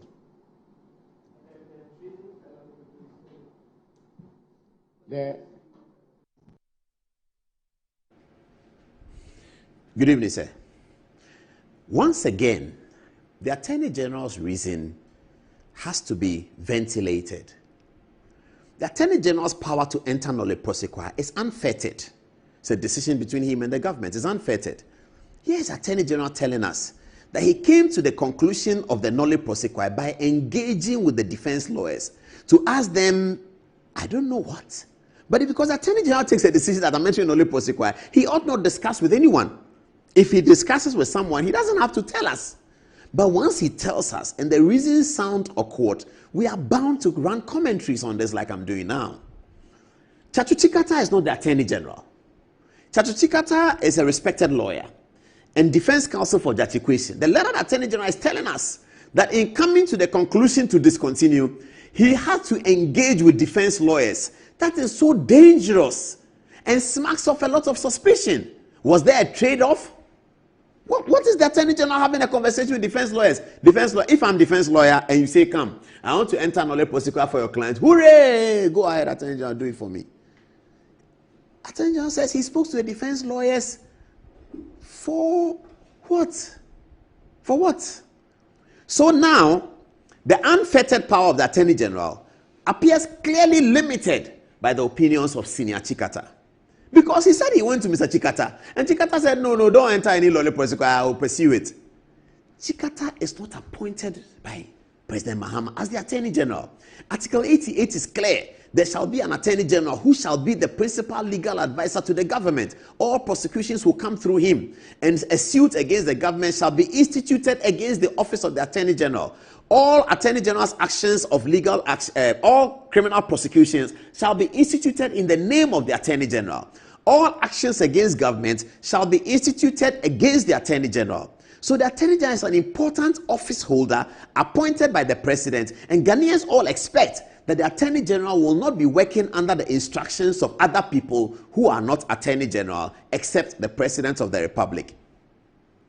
But the Attorney General is telling us that he did not enter nolle prosequi for Mr. Jachikwesin, who is also being prosecuted one way or the other for something, because Jachikwesin's lawyer, Mr. Chikata, is sure that he wants to soldier on. That's what he told the press. I don't know whether the press were worried about that, but viewers, we got to be very worried. The Attorney General says that I was going to enter nolle prosequi, but Chachu Chikata says I shouldn't. He says he will go on with the case, so I left it. Is that the republic we are running? Article 88, when they were writing it, they said that when you want to enter nolle prosequi, please ask senior lawyer Chikata. What else is the Attorney General asking lawyer Chikata? What else? If the Attorney General is deciding on Mr. Chikata's opinion, whether or not to enter nolle prosequi in the matter that he's in, and the Attorney General tells us that in all of those cases he engaged with the lawyers, what was he engaging with them about? We want our Attorney General to come and enter nolle prosequi and say that, pursuant to the power granted me under Article 88 of the Constitution, and in consultation with His Excellency the President, I have decided this day to enter nolle prosequi in the following cases: the Republic versus Jachikwesin, the Republic versus that, the Republic versus that. I am now willing to take questions on some of the reasons that I'm able to disclose to you. And so let's take the questions now. Then they come and say, why do you today? You can do some legal analysis and all that. But if you come and tell us that, oh, in the case of Jachikwesin, you know, I spoke to Mr. Chikata, and he told me that he wants to soldier on. That's how the Attorney General works. And please listen to the Attorney General again on this one. Maybe I'm wrong. Listen to the Attorney General again on this one. So in the case of Jachikwesin, as I noted, I did not take these decisions without consulting the defense lawyers in all the cases. I consulted the defense lawyers. All right. The reason for the consultation was so that I am not seen as acting in an arbitrary manner. Okay. So I decided to consult all the defense lawyers, and of course, the lawyer for Jachikwesin is the venerable, senior, and respected Chachu Chikata. So I had not once, but 2 long sessions of discussions with him. And he told me he wants to soldier on and prove the innocence of his client. And I respected that view. So that is how come that Jachikwesin is not part of those that I have, discontinued.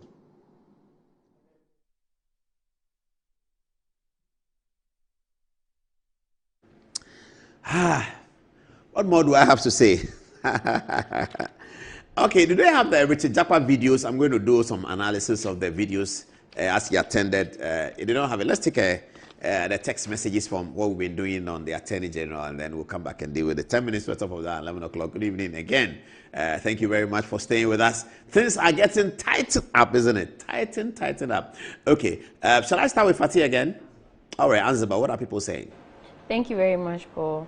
From Felix, he said, this Attorney General must be a confused man.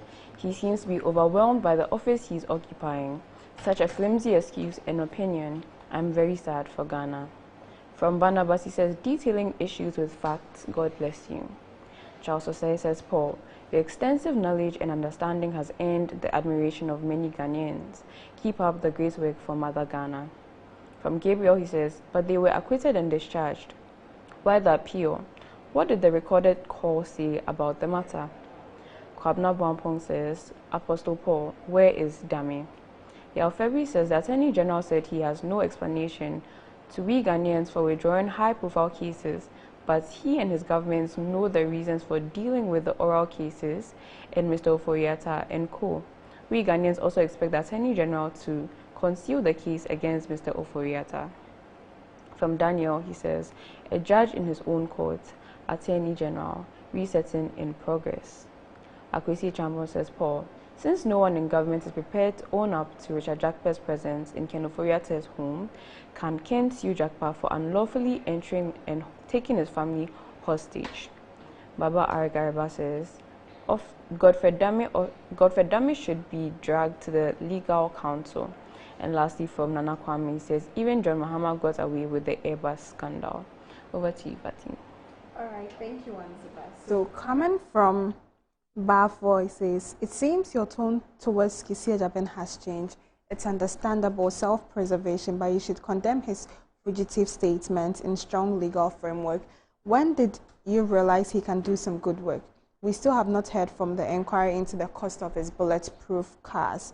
Akwesi Champon says, since no one is in government and is prepared to own up to Richard Jakpa's presence in Ken Ofori-Atta's home, can't Ken sue Jakpa for unlawful entry and hostage taking of Ken's family? Abdul Razak says, I'm pondering whether President Mahama is actually a clearing agent. As a young person living in our country, Ghana, I'm writing this with deep sense of sadness. It's hard for me to comprehend why the AG cleared all those facing trial without informing us as a country.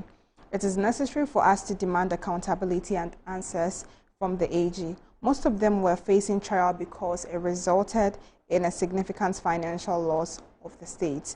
This was something that had to be pursued. It's imperative that the country's youth unite to combat this injustice against our country. The AG needs to provide a detailed explanation to Ghanaians as to why he clears most people accused of corruption and evil against the state. Assuming this clearing remains, I will urge the AG and the President to clear all the cases that are currently in court for violating laws. The law cannot consistently punish the poor while not punishing the world. This from Abdul Razak. Real Maxby says, if indeed his clients were innocent, why didn't he allow the court to do so, but rather turned himself into a judge? God have mercy on Ghana. Francis Bahen says, Honorable Attorney General, if you believe that Honorable Attorney General Forsen is a victim, political witch hunts, why not end the case? If Honorable Attorney Forsen is discharged, then Ghanaians can authenticate that truly Honorable Attorney Forsen is vindicated. Now, lastly, coming from Yao February, says the AG said he has no explanation to we Ghanaians for withdrawing high-profile cases, but he and his government knows the reasons for dealing with the oral cases and Mr. Ofori-Atta. We Ghanaians also expect the AG to conceal the case against Mr. Ofori-Atta. Now back to you. All right, let's get back onto the touch screen. And you know, I was talking about the press conference of the Attorney General's press conference that I truly like the questions that the journalists were asking. Here is the Attorney General is here again, the learned Attorney General, Minister of Justice. Here is a question from TV3's Mr. Hughes. I like the way he put the question. Let's have a look at it. All right. Okay. Thank you very much. My name is Alfred Okamse. I work with Media Journal, TV3, 3FM, Onia FM, Onia TV. First off, I want to find out if this, what we are seeing now with you giving reasons for the decisions taken, is a standard that would continue in subsequent decisions of discontinuing cases, if you are going to discontinue any more cases from today.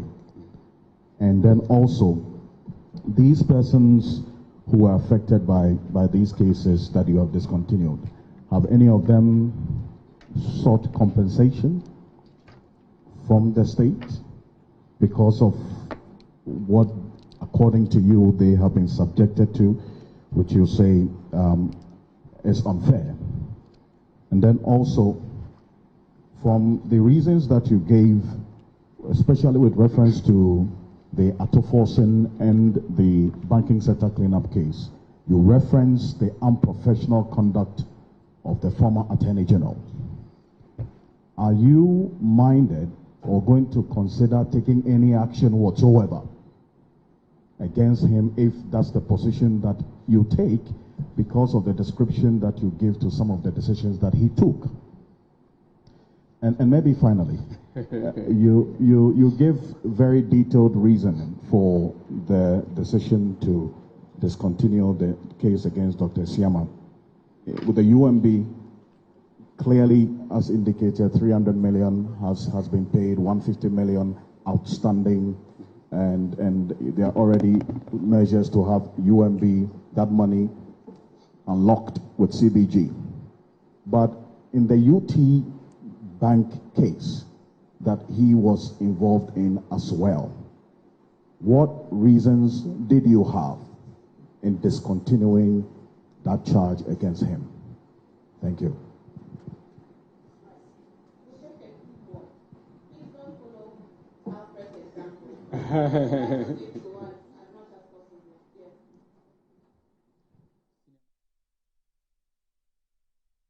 That was Alfred Okansi. It wasn't Hughes. It was Alfred Okansi. Very, very good question. And all the questions yesterday was very nice. Very, very nice. I think that President Mohammed's government should brace up for a very strong press conference session with the journalists, because the questions are coming. And I think that increasingly more journalists are studying law, they are studying politics, they are studying international relations. I think it's working. It's coming. It's coming. Give it 5 years, we'll be there. Top notch. That was a very, very good press conference. Very good responses from the media. I was very proud of it. It's 1 minute to the top of the hour 11. Let's get back to the videos and let me show you something. So I'm going to show you a video of the video I started with. I'm going to show it again. We just put it together. My producer has been excellent. I'm going to show it to you again. These are the photographs though, but the video will come to your screen. I'll show you the photograph. So this is Richard Jakwa's gun. I've showed you that already. I've done that already. Let's take the video. If you are ready, let's roll out the video and let's show viewers everything that happened. So this is the video coming in now. These are the people coming into Ken Ofori-Atta's house. This is in Cantonment. They are walking in the alleyway, and this is the man coming in. We sped it up. That's not how he walks. Now this is how he walks. Richard Jakpa is the one we are talking about. He's the one who was being prosecuted with case Latufosen on the ambulance. The one who got 750,000 euro. Of taxpayers' money, and then eventually the Court of Appeal said he's done nothing wrong and no problem about that. So this is Richard Jakpa. The car number is a VX. Is it VX or VA? It doesn't look like a national security number, but we don't know. Maybe it is, maybe it's not. This pickup followed, and the national security operatives, as you can see them, are also coming. The soldiers are coming in now. Military people. Now, when you look at these soldiers, you can tell what their unit is in the Ghana Armed Forces based on how they are dressed. You see the thing on their biceps, on the side of their biceps, if you look at it, it tells their unit. So no senior military officer will, there you see. All of the things on his body shows his unit. If he's 64 infantry, it will show. If he has a lanyard, his recce, it will show. Everything will show. So nobody can look at this and say they don't know where the soldiers are coming from. Dr. Manibo Ama clearly would know where the soldiers are coming from. He can find their names. So this is still in front of Ken Ofori-Atta's house. I don't know what the saloon car in your shot is doing, but here the Ofori-Atta gate is open. The green gate is open. The car comes in with the security light. Richard Jakpa is talking to the men in the house. He's probably telling them that I have come to conduct a search. Where is your boss? He's running away from trouble. We have come to catch him. This is the Prado. Look at all the soldiers over there. The Prado now takes a firm position, and one of them goes to the front to bring something. So he's looking at something in the car. What is he going to bring? The other one also comes to the car, and they are talking to the driver. It's not clear whether the driver is in military uniform. Now, the one beckons, he goes to the back seat, takes something, comes out. Now he goes to the back seat again. Richard Jakpa follows him. This is the catch. He hands over a fire weapon, a side arm to Richard Jakpa. So Jakpa talks to, I think, is he putting ammunition in the thing? Jakpa loads the gun. He's loaded it. He puts it in his back pocket. And then now he goes into that's a military man there from national security with Richard Jakpa, who handed over the gun to Richard Jakpa. All of this must be thoroughly investigated by any other investigative body. So this is back inside Ken Ofori-Atta's house. The wooden stairs is what they do. They take the wooden stairs up. Richard Jakpa now shows up with them. They lead him into the house. He comes in. He turns to his left. He's videoing Ken Ofori-Atta's home with his phone. So everything in Ken Ofori-Atta's home has been videoed onto Richard Jakpa's phone. Somebody who is not a soldier, he's not a police. Is he a member of national security? In what capacity? What is this that is happening in Ghana? So he walks, I like the rag, the rag that is at the place, the living area. I kind of like it, it's not bad. So Richard Jakpa goes in there, walks around the living area. He turns out, and then now he looks up around. He's going to beckon the national security guy, is he? To go back and look at something, or he's done that already. No, he calls him, yes. He calls the national security guy whilst he's still videoing with his phone for the security guy to go and check something. And you wonder what, okay, the guy looks like he's checked everything. So that's the raid. That's the raid. Back to the studio. Here is the photograph. That's it. That's a photograph of Richard Jakpa. He's holding a gun. Look at it. That's a photograph. We're going to put this photograph on social media so you can assess it for yourself. Let's take some text messages and see where we are now. A final round of text messages, I believe. What a day, what a day. Producer, give me a photograph of the roses again. Let me just remind people that in the next 1 hour or so, lovers will be celebrating St. Valentine's Day. Yeah, there you go. This is from our friends at... They didn't send me the thing, but it's Jandel.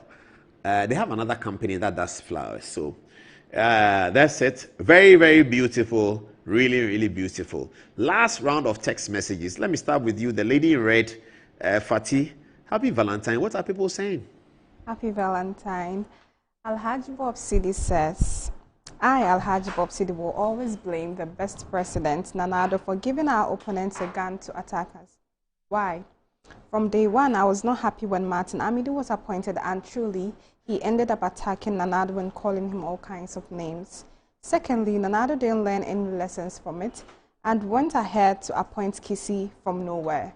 This man couldn't prosecute a fly all these years, but look at the speed in which he did in his press conference and declared Ken Ofori-Atta as a fugitive, knowing very well the man is outside the country seeking medical treatment. Master Planner Jr. all the way from Kintampo says, Kisi Ajaben should get serious if he wants President Mahama to maintain him. He should resort to proper ways of initiating an investigation. He seemed to be so much enthusiastic whenever he sees the camera. Show of work. Kofi Nat says John Mahama cannot run away from the tar-clearing agent because he masterminded the discontinuation of these criminal cases against the former appointees. Adriana says, former President Nana Addo, we thank you and your cousin, Mr. Gabi Asare Osho, for giving this country a great man like this current OSP, Mr. Kisi Ajaben. February says the OSP is using Mr. Ofori-Atta as a sample to tell Ghanaians about the initiation of the witch hunt thinking to hurt the immediate past government appointees after glorifying the withdrawal of cases against the big people associated with the NDC. Kwabena Buampen says, Ken Ofori-Atta and his lawyers must sue the OSP honestly. He's doing all these because Ken Ofori-Atta was against his buying of expensive cars and even his appointment, so he's paying him back. And lastly, coming from Kingsley, says, so in what capacity did Jakpa go into the premise? If any of them were holding a gun, what was the outcome? What do you have first? Okay, so from Charles Shumesi says, good evening, Paul. You're doing a good job. God bless you and your team. From Dude, he says, Paul, in Ken Ofori-Atta's attack, I blame Nana Addo for that. From Edward, he says, some of you have short memories. Ken Ofori-Atta is a criminal and must be treated as such. Some of you do not know what you went through during the regime of Akufo-Addo. Mahama Ayariga is not fit to be a majority leader. From Baba, he says, who allowed the military personnel to enter the parliament on the night of 6th January 2021. Lastly, from Kwabna, he says, I can't see and find the so-called CSPs in Peace Council now. Over to you, Paul. Thank you very much. And tomorrow is Friday. And the other day, somebody posted something, and I think it was Valentine's Day last year, and said tomorrow is Thursday. He said if you don't have money, tomorrow is Thursday. If you have money, it's Val's Day. Tomorrow is Friday. For those of us who go to church, we have 2 days from Sunday. We'll go to church on Sunday. But if you have money, they say it's Val's Day tomorrow. Whatever it is, life is more important than money. Thanks for watching, and good night. But Mr. Speaker, I think I have to make myself clearer here. I am not even speaking against one side. I am talking about actions and inactions, omissions and behaviors that are dwindling the very reputation of this house. We've been doing this to ourselves for far too long. Now, every Tom, Dick, and Harry out there, even if you are driving Land Cruiser, they think you're a politician. Whether NDC and PP, they don't respect us.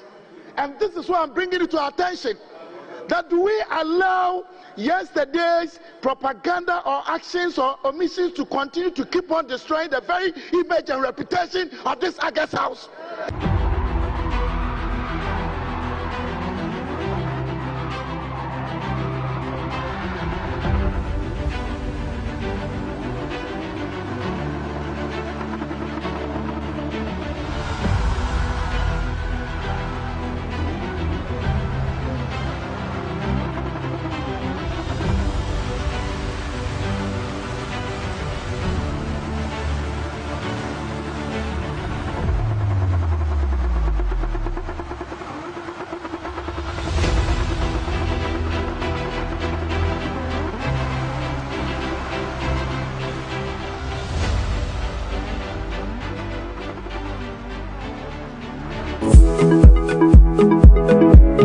Sometimes the unexpected happens and the hero falls down in his own story. But he needs not stay down for long. Cosmopolitan Health Insurance is your trusted health partner. Whether an individual building a business, with Cosmopolitan Health Insurance, your medical care is our concern. For the best health insurance solutions for corporate institutions, groups and associations, families and individuals, choose Cosmopolitan Health Insurance from our over 700 accredited health service providers nationwide. Call us on 0302 540 668 or 05